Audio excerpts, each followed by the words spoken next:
Nos quedan 33 minutos de debate. 8 para que los ponentes me contesten a 2 preguntas y 20 para que ustedes pregunten.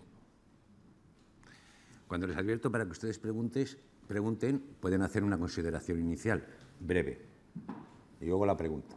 ¿De acuerdo? Tienen ustedes estos 8 minutos para pensar la pregunta. A ver, ponentes, después de abandonar el cargo, habéis tenido esa experiencia vital y, como todo en la vida, pues digamos que te acuerdas de logros y de decepciones. Y la pregunta es, ¿de qué os sentís más satisfecho en el paso de la Secretaría General y qué lamentáis no haber podido alcanzar esa idea, esa ilusión por algo? A ver, y 1 minuto, ¿eh? Rubén.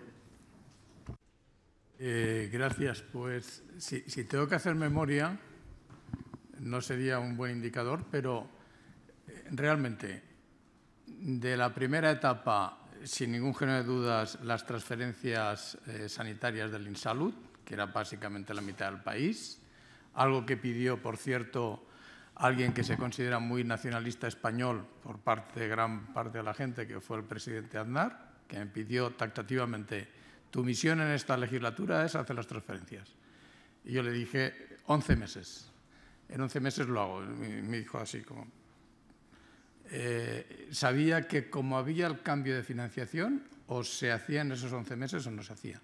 Y yo de aquí agradezco a todas las comunidades autónomas que lo pusieron muy, muy, muy difícil, que al final, el 27 de diciembre de ese año que acabamos de transferir, pues lo hiciéramos y cerramos el INSalud. Yo fui el último presidente, el anterior fue Alberto Núñez Feijóo.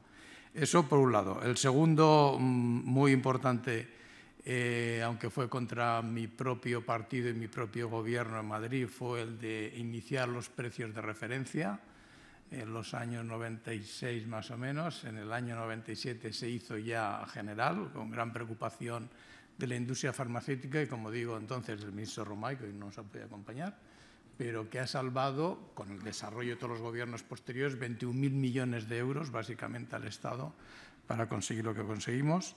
Y lo comentaba con el consejero Darpón hace un momento, la razón por la que fui por segunda vez, junto con el ministro Alonso, al Ministerio, y es la crisis del ébola y la de hepatitis C, que creo que resolvimos en la parte del ébola, en la que además Javier estuvo implicado como director de Salud Pública muy en primera línea, no solo por lo que se solventó, sino porque dejamos las bases de futuro para evitar una situación así, y la de hepatitis C se comenta por sí sola. O sea, los 3.220 millones que costaba inicialmente cuando yo llegué a aquello para tratar a los 100.000, que ya son más, lo redujimos a 721. Si al final las cifras de Hacienda son algo mayores es porque los 2 primeros meses que pusimos, hasta que pusimos el plan en funcionamiento y el acuerdo con la industria, con distintos mecanismos de pago, seguimos pagando a la misma cifra que al principio, y el consejero Darpón lo conoce perfectamente. Esas son, a mi modo de ver, de las cosas que me siento más orgulloso. Y no es que me falte autocrítica, pero de las menos orgulloso es que no conseguimos hacer todo lo que queríamos hacer, pero como afortunadamente la Administración es un continuo, pues oye, los que venían detrás ya siguieron haciendo las cosas. Eso es lo bueno de la Administración. Gracias, Rubén. Don José. Bueno, yo creo que me siento muy orgulloso y creo que coincido con muchísima gente de la Ley de Prevención del Tabaquismo. Esa es una de las aportaciones que ha hecho este país, que lideró el Ministerio, pero donde tú tuviste tu mérito, los otros diputados de otros partidos, los profesionales que se implicaron. Yo creo que esa es una de las aportaciones a la salud indiscutibles, de las que yo envidio en el mejor sentido. Muchas veces la gente me pregunta, ¿te hubiese gustado ser ministro? Digo, sí, porque mis padres le hubieran encantado tener un hijo ministro, pero estoy encantado de haber sido lo que he sido. Pero si algo envidio a los ministros son de los que yo he tenido, haber firmado leyes como esta. Esta es una ley fundamental. Me parece también muy importante el trabajo que hicimos, aprovechando el trabajo del Sistema Nacional de Salud, en la presidencia de España de la Unión Europea en el año 2010, de hacer que el sistema de trasplantes de España fuera modelo para Europa y para la OMS. Con eso lo digo todo. Y luego es menos importante, pero también quiero señalar que el trabajo que hicimos con las comunidades autónomas, a las que hay que agradecerle, de poner en pie los indicadores clave del Sistema Nacional de Salud. Hoy, enriquecidos con el paso del tiempo, pero permiten que podamos ver indicadores de salud por comunidad autónoma, diferencias entre comunidades autónomas e incluso acceder a los datos para la investigación. Se queda uno con ganas de cosas que se podían haber hecho mejor, ¿no? Eso siempre es así, ¿no? Pero, no sé, seguramente, por citar una cosa que yo como profesional de la salud pública y de la medicina preventiva, yo creo que nos equivocamos, primero el Ministerio y el Gobierno, pero todo el país, con no hacer una ley de prevención del consumo de alcohol en menores. Creo que eso es un déficit y un fracaso de nuestro país. Gracias. Javier. Bien, desde luego que yo me siento muy satisfecho con muchas cosas que hemos hecho, pero si quiero, me piden resaltar algunos ejemplos concretos. Mire, los acuerdos que alcanzamos con los colegios profesionales y con pacientes, que por primera vez se hacían en el Ministerio, para mí fue un hito determinante. Soy consciente de que a veces los acuerdos no tienen todo el desarrollo que uno espera, pero era la primera vez que éramos capaces de firmar un acuerdo con médicos, con enfermeros y con farmacéuticos, con distintos niveles de desarrollo. Pero también lo logramos con la plataforma de pacientes. Yo creo que eso sí que sentaba un precedente de aproximación al entorno, digamos, del Ministerio, a colectivos y a personas que muchas veces no estaban tan próximas, ¿no? Porque el Ministerio tiene mucho de normativa y mucho de consejo interterritorial, pero a veces otros colectivos que tienen mucha influencia en nuestro sistema sanitario estaban, digamos, más alejados.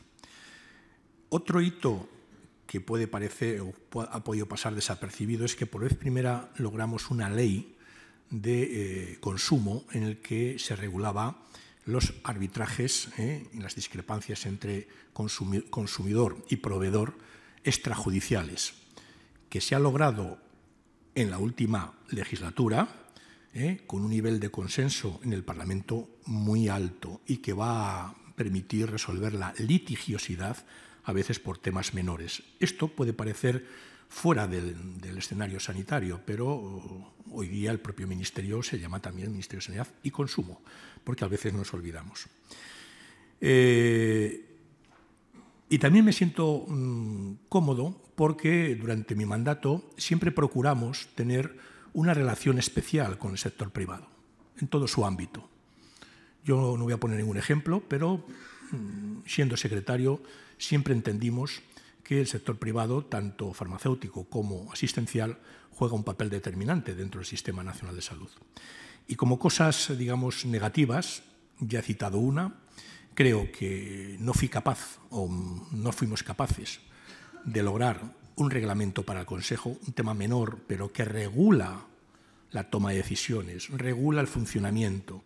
Las razones son muy varias, podría escribir hasta un libro, pero lo intentamos de todas las formas. Y luego hay un pequeño matiz que pongo en la mesa, porque nosotros hablamos de movilidad de la gente, de los profesionales. Miren, el Ministerio fue capaz de consensuar con todos los sindicatos un baremo para las oposiciones. Eso está ahí en el Ministerio, está escrito. No fuimos capaces de convencer a las comunidades autónomas de la necesidad de esa uniformidad, y creo que sería bueno para todos los profesionales del sistema sanitario. Gracias, Javier. ¿Quién quiere preguntar? A ver, adelante, por favor. Adelante.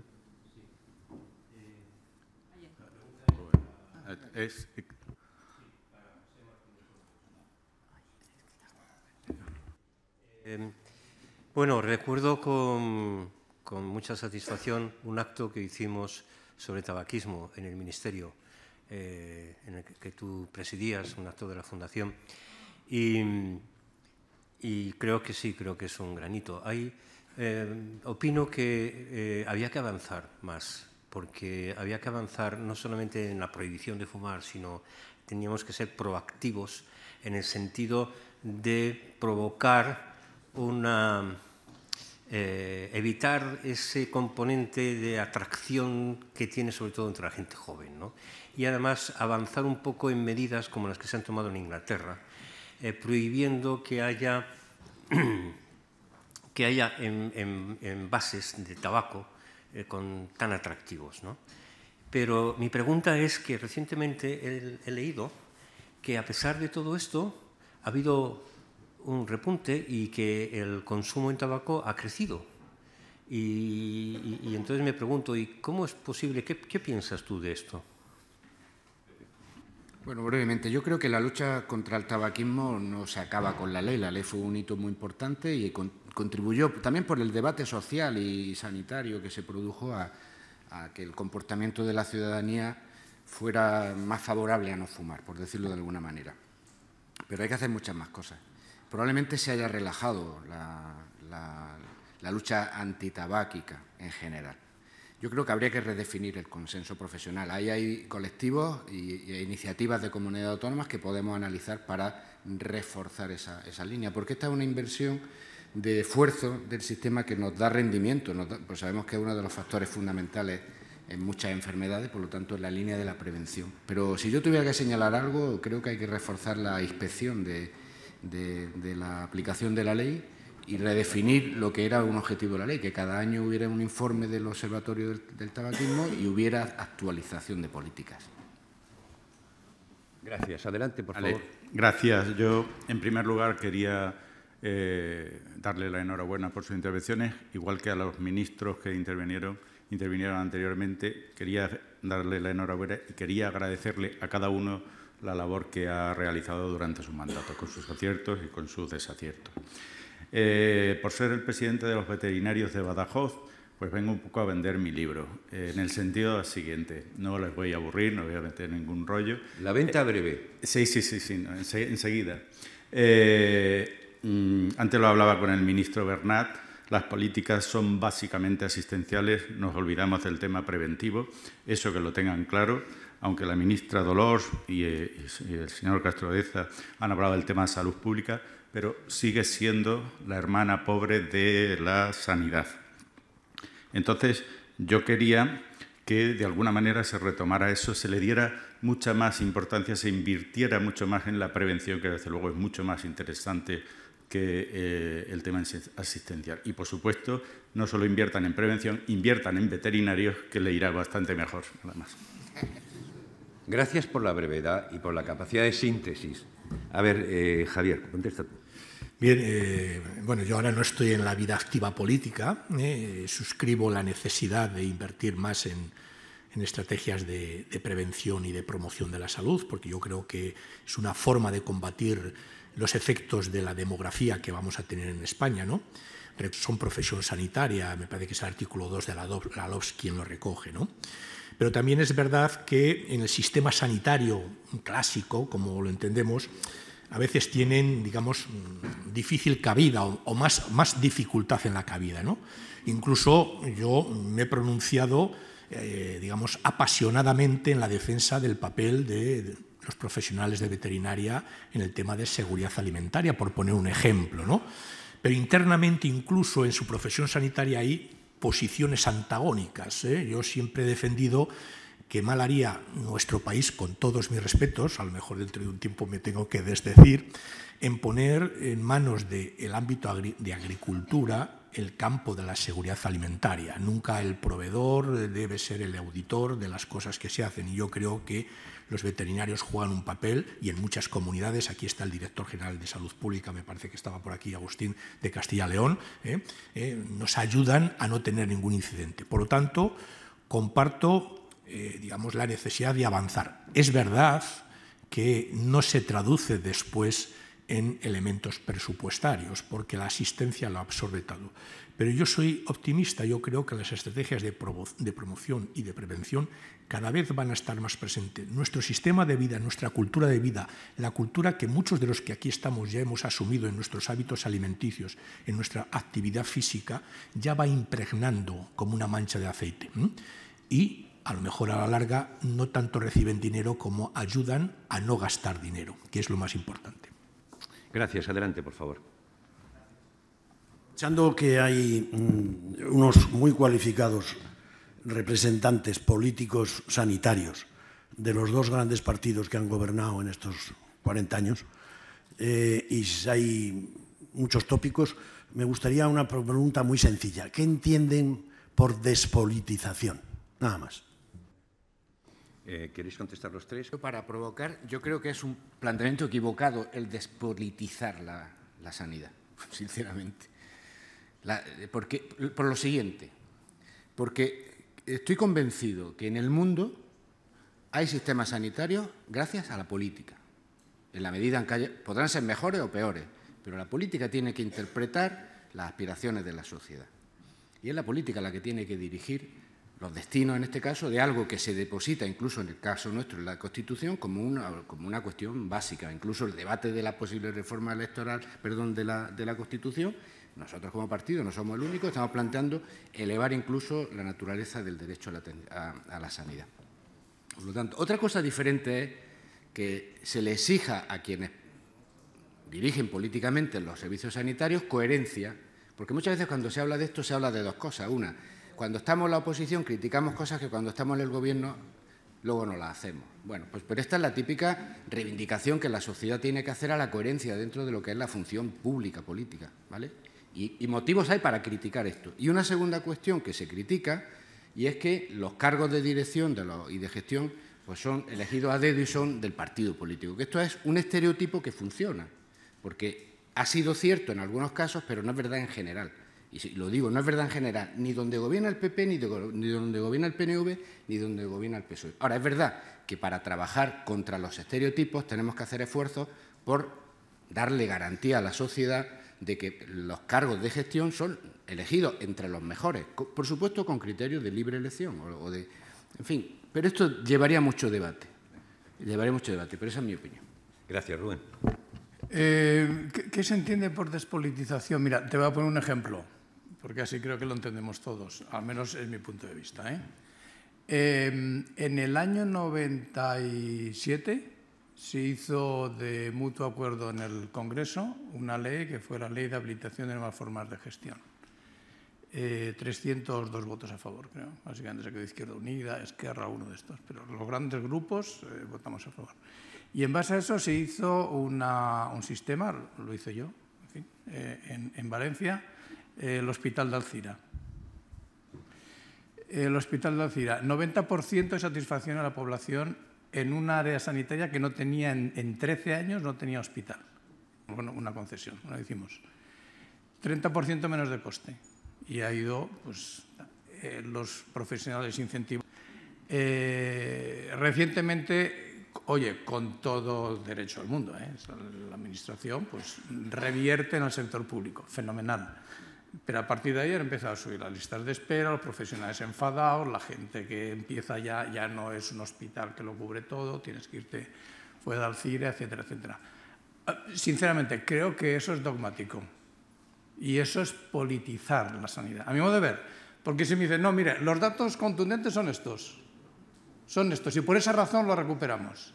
No, la recuperación en función de lo que se dijo allí el consejero es porque la gestión directa es una cuestión de fe. Y claro, uno dice, la gestión directa la inventó Girón de Velasco en este país. Y la gestión público-privada, Lluís Companys, que es Esquerra Republicana, cuando empezaron cogiendo ayuntamientos, diputaciones y tal. Quiero decir, hay alguna cierta incoherencia en esto. Pero es una opinión personal. Oye, yo soy muy defensor de la gestión directa. Bueno, fui el último presidente de Insalud, no te digo más. O sea, a mí me gusta. O sea, yo creo que sí. Ahora, no vas a excluir por razones dogmáticas algo. Y es discutible lo que estoy diciendo, pero yo te digo los datos cuáles son. Eso es despolitizar. Claro, cuando vas a un pacto, el pacto se hace para cumplirlo. Yo me preocuparía mucho que llegáramos a un pacto y no cumpliéramos. O sea, casi prefiero no tener pacto. Y en el día a día pues habrá que llegar a acuerdos puntuales para mejorar el sistema sanitario. Adelante, por favor. Anécdota muy breve y pregunta directa. Hace un mes, con un amigo, profesional de la sanidad, muy cualificado, en mi tierra, en Galicia, para no meter el dedo en el ojo a nadie, llega cabreado cuando nos vemos. Y yo pregunto, ¿qué te pasa? Dice, me acaba de echar la bronca el gerente. Digo, ¿qué pasa? Dice, que gasto demasiado. Y digo, bueno, ¿será que trabajas mucho? Y dice, no, si yo mi trabajo lo tengo. Lo que pasa es que soy centro de referencia para el resto de los hospitales de Galicia, para unas patologías determinadas en las que igual yo soy experto, y me mandan pacientes de otras áreas de gestión que se llaman ahora. Y eso incrementa el gasto del servicio. Digo, bueno, pues vaya tontería. Se le factura al hospital que te lo envía y ya está. Me dice, no se puede. Digo, ¿cómo? Dice, no se puede. Digo, no me lo creo. Levanté el teléfono y llamé al gerente del hospital. Digo, oye, fulano, ¿esto es así? Me dice, sí. Mi pregunta es, ante esa realidad, o sea, esto no me lo he inventado, y cuando hablé con el consejero me lo confirmó. Digo, ¿por qué esto es así? Hombre, pues mira, hay dificultades. Digo, no puede haber dificultades de contabilidad cuando todos los hospitales de una autonomía utilizan el mismo sistema contable. La pregunta es muy sencilla, la respuesta veremos. ¿Es esa manera de incentivar a los buenos profesionales? Punto 1. Y punto 2, para los gerentes. ¿Disponen los gerentes sanitarios de las herramientas administrativas y legales suficientes para tratar de que este sistema sea sostenible? Venga, brevemente los tres. Muy breve. Ejemplo por ejemplo. Aquí tenemos a Luis Rosado, que fue consejero de la Comunidad Valenciana. Unidad de Gestión Clínica, Hospital Provincial General de Valencia. Área cardiológica. Ahorro en un año 1 millón de euros. Se dice pronto, 1 millón de euros. Cuando acaba, en lugar de... Hombre, no digo que le des el 1 millón de euros a todos los que están allí, pero a mejorar algo salario, mejorar algo equipamiento, mejorar algo en personal, etcétera. No, fue a cubrir desde la gerencia de ese hospital en concreto los déficits en medicina digestiva. Bueno, oye, pues así es al año siguiente, oye, ahorro cero. O sea, no se acabó. Entonces, quiero decir, el sistema siendo un sistema nacional de salud, hay que seguir buscando esas eficiencias y los mecanismos para llevarlos a cabo. Y por eso hablábamos de la incentivación al profesional, incentivación a los gerentes, incentivación a las áreas. Y, hombre, la facturación entre áreas y entre comunidades y tal, entre un poco más complejo, yo lo que nos lleva a hacer muy difícil la libre elección de centro y de facultativo, porque al final el que está parado tiene que pagar y lo tienes que pagar y ahí puede haber determinadas diferencias, ¿no? Pero hay que buscar esos mecanismos. Gracias, Rubén. Adelante, por favor. No. Voy Adelante. yo primero. Soy Carmela Ramendi. He estado 42 años trabajando en un hospital público en las trincheras, no en el Estado Mayor. Entonces, reconozco que me falta una falta de agradecimiento a los profesionales que hemos trabajado, independientemente del color político, porque hemos trabajado con todos. He visto cómo los equipos directivos se han ido aumentando de una forma exponencial de cuando yo empecé y, sin embargo, luego, al final de nuestra vida profesional, el que ha estado en las trincheras no nos han agradecido absolutamente nada. Creo que en nombre de todos mis compañeros, que me entienden perfectamente, creo que sería importante hacer una reflexión cómo se termina de una forma tan poco elegante cuando las trincheras son las que realmente... Gracias, Javier. Bien, yo creo que si no se ha hecho en la mañana de hoy una alusión explícita al conjunto de profesionales del Sistema Nacional de Salud, la hago yo. Yo creo que en todos los debates, que es desde el Ministerio, tanto los ministros con los que yo he trabajado como con otros compañeros que están aquí, creo que siempre se ha puesto por delante de todo la calidad y la competencia y la implicación de los profesionales del Sistema Nacional de Salud, ¿de acuerdo? Yo lo he hecho haciendo una referencia explícita a todo el personal del Ministerio con el que he tenido el placer de trabajar, sin el que yo no hubiera hecho absolutamente nada. Por lo tanto, ese ejemplo yo creo que es extensible a todo el entorno, ¿no? Pero evidentemente el profesional sanitario es el eje motor, igual que el paciente es otro eje motor específico, ¿no? Por tanto, tampoco no se sienta, digamos, no aludida. Yo creo que los que tenemos la capacidad de dirigir somos conscientes de la importancia que tiene el capital humano. Si no tienes capital humano, es el mayor valor que tiene una empresa. Bien, muchísimas gracias. Señores ponentes, tenemos 6 minutos, porque a las 2 menos cuarto empieza la clausura. ¿De acuerdo? Os voy a hacer una pregunta en común y tenéis 1 minuto para responder. Y una segunda pregunta distinta y tenéis 1 minuto para responder. Esa pregunta distinta es vuestra última intervención en la mañana de hoy. ¿De acuerdo? La pregunta que os hago es: los avances tecnológicos de los últimos años han modificado sustancialmente la práctica clínica diaria. Y eso los médicos internistas, los pediatras, los ginecólogos, los cirujanos, lo sabemos perfectamente. Los farmacéuticos también y todas las distintas profesiones sanitarias. Creo, sin embargo, que esta evolución no ha sido seguida en el mismo ámbito ni por la política ni por la administración sanitaria. Si compartís este criterio, os pregunto, ¿cuáles son las modificaciones que haríais en los próximos años en relación con este asunto? Rubén. Bueno, yo en parte en mi intervención he intentado dirigirme a eso, es decir, qué es lo que habría que hacer de cara al futuro. Lo que hemos hecho y hemos hecho mucho. Pero es evidente que hay una pieza clave y un objeto final. El objeto final es el paciente y las personas, por eso he querido empezar y acabar así mi intervención, y una pieza fundamental son todos los profesionales que hay, sanitarios y no sanitarios. Perdona a la señora Larramendi, le digo que es incuestionable. Los ministros son muy importantes, no he conocido uno tonto. Y los secretarios generales da la impresión que en sanidad jamás serán ministros. Yo no conozco caso, salvo en el Ministerio de Trabajo. Eso es lo que hay, es decir, todos somos piezas de un gran engranaje, pero se puede vivir sin secretario general y sin ministro, pero no se puede vivir con todos los profesionales a los que hay que dirigirse. Claro, cuando quieres mejorar eso, y eso es lo que habrá que mejorar junto con las nuevas tecnologías, tiene que colaborar todo el mundo, sindicatos los primeros, sin ninguna duda. Y básicamente creo que mi intervención ha intentado hacer hincapié en aquello que realmente vamos a tener que abordar necesariamente, lo queramos o no, manteniendo todo lo que tenemos hecho hasta ahora. Gracias, Pepe. Comparto lo que dicen, Mario, y yo creo que tenemos en la sociedad actual la obligación, el desafío y seguramente la realidad inevitable de que la tecnología nos va a cambiar la manera de organizarnos, no solamente las tecnologías sanitarias. La inteligencia artificial viene a hacer otro mundo, ¿no? Organizativamente hablando y tal, ¿no?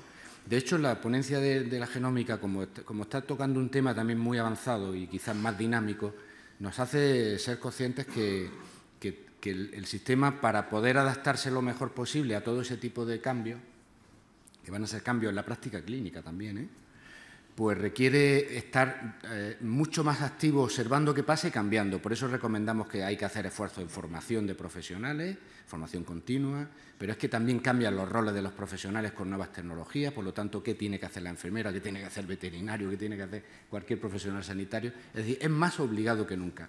Ahora, yo pienso que como la tecnología nos arrolla en el mejor sentido del término, en esta reflexión que yo quiero hacer, es en el mejor sentido del término, aunque no lo hagamos en España, lo vamos a tener que hacer porque lo van a hacer en otros sitios. Otra cosa es que queremos hacerlo nosotros y ponernos en vanguardia. Y esto afecta, es que estaba mirando al presidente de la OMC, afecta a los profesionales, afecta a los pacientes, afecta a la política sanitaria. Va a ser diferente el mundo que vivamos, ya está siéndolo, ¿no? Entonces, ahí hace falta mucha inteligencia y mucha flexibilidad. Por lo tanto, la organización que tenemos tendrá que flexibilizarse. Gracias, Javier. Un comentario importante. La tecnología está ahí, los profesionales de la tecnología están muy preparados, pero ¿están nuestros profesionales preparados para manejar la tecnología que llega y que va a llegar? En una pirámide de población de 40 años de ejercicio profesional con unas condiciones laborales donde la formación continuada llega como llega? Esta es una pregunta que el sistema tiene que empezar a prepararse, porque que yo sepa, el entrenamiento y el manejo de esa tecnología no se hace de la noche a la mañana. Por lo tanto, hay un recorrido importantísimo. Y la segunda cuestión, el Ministerio tiene que ser líder y liderar todos los procesos de acreditación, de certificación de todos los dispositivos y de la información que generan esos dispositivos. Yo soy un enamorado de los organismos notificados, pero soy también un enamorado de que si esa información que está dando en la app es veraz o no es veraz. Por lo tanto, dos retos importantes, formación y papel de responsabilidad del Ministerio. Gracias. Última pregunta de la mañana, Rubén. Tú eres el único que has estado 2 etapas distintas, creo recordar, como secretario general de Sanidad, antes y después del proceso transferencial. Supongo que son 2 etapas completamente distintas. ¿Qué matices destacarías de una y otra? ¿Cuáles son las diferencias, las similitudes? ¿Cómo lo ves? En la etapa previa, hasta la gran transferencia, el Insalud pesaba muchísimo.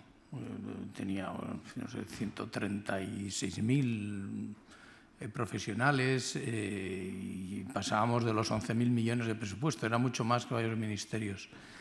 Y el Consejo Interterritorial, el Insalud pesaba mucho.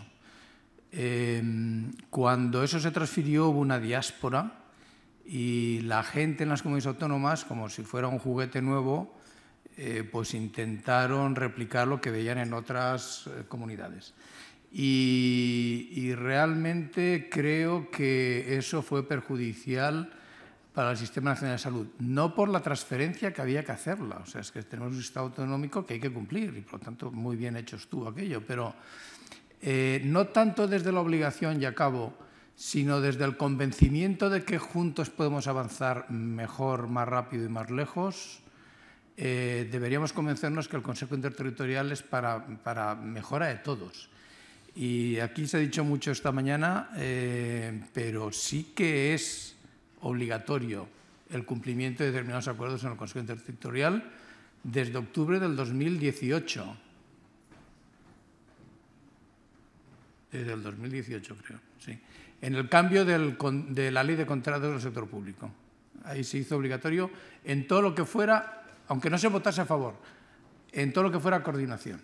Luego, en fin, lo que hay que hacer es cumplirlo, pero insisto, porque nos va bien ponernos de acuerdo en salarios, porque nos va bien ponernos de acuerdo en compras, porque nos va bien ponernos de acuerdo en algo que es un Sistema Nacional de Salud, que creemos o no creemos en él. Vamos, es la ley, pero además hay que creer en él para desarrollarlo. Y esa es la diferencia que yo veo entre una etapa y otra etapa que la ley de cohesión no resolvió.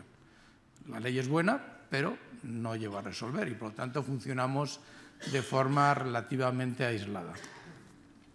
Gracias. Pepe, tu experiencia política en el ámbito sanitario es, en fin, extraordinaria y en los últimos 20 años aproximadamente has estado casi la mitad en el Gobierno y la mitad en la oposición, tomando decisiones. La pregunta que te hago es, en tu experiencia, ¿cómo definirías las relaciones con la oposición? Estando tú en el Gobierno, ¿cómo definirías las relaciones con la oposición? Pues claro, eso depende de cada etapa política y de las personas, ¿no? La relación siempre ha sido positiva cuando ha habido que arrimar el hombro.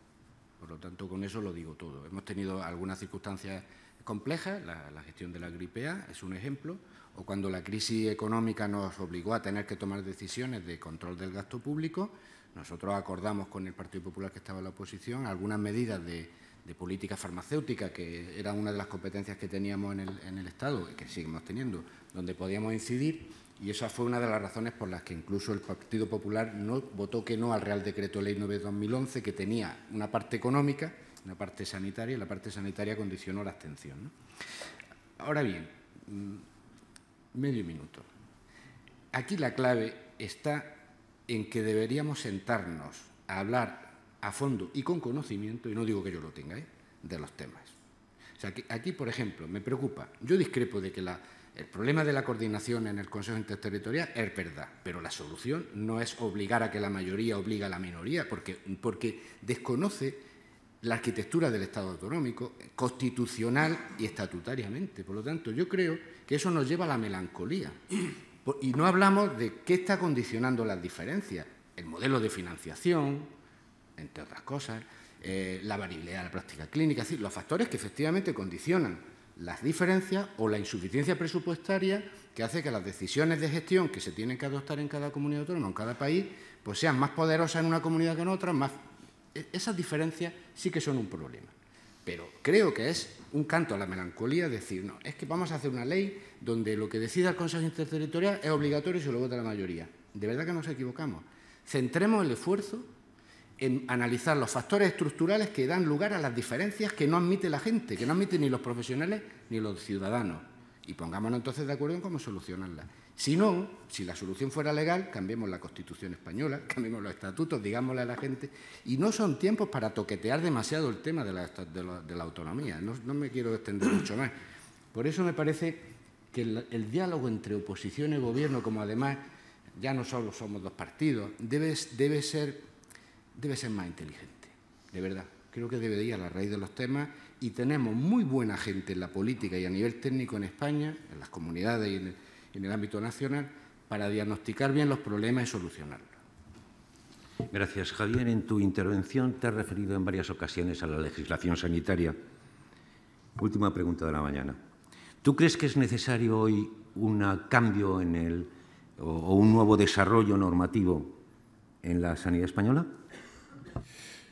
Estoy convencido de que es necesario.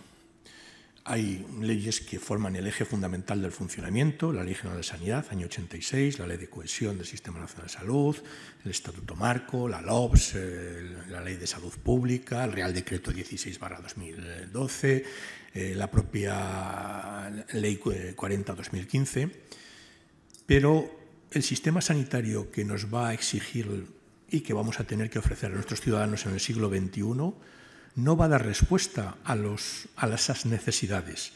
No hay un fondo legal que estaba pensado en el año 86 cuando no se habían producido las transferencias. Han pasado 33 años y yo creo que sí que ha cambiado la sanidad en España, incluso el propio texto legislativo de la Ley General de Sanidad, que ha sido importantísima, nadie la quita su valor, está agujereada con modificaciones que parece un queso gruyere en el buen sentido de la palabra. Yo creo que este país necesita nuevos escenarios legislativos importantes.